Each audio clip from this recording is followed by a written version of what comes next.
Hey there, welcome to Finance in a Flash. Today we're diving into the latest market trends and how they might impact your personal finances. First up, let's talk about the recent rise in interest rates. This could mean higher borrowing costs for things like mortgages and car loans.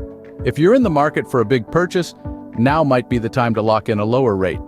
Next, let's touch on the booming tech sector. With companies like Apple and Amazon hitting new highs, it might be tempting to jump on the bandwagon.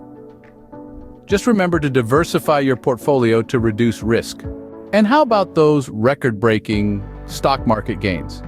While it's great to see your investments grow, don't forget to regularly review your financial goals and adjust your strategy accordingly.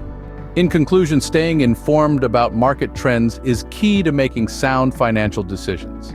Keep an eye on the news, stay diversified, and always think long-term. Thanks for watching. Don't forget to subscribe for more updates on finance and market trends.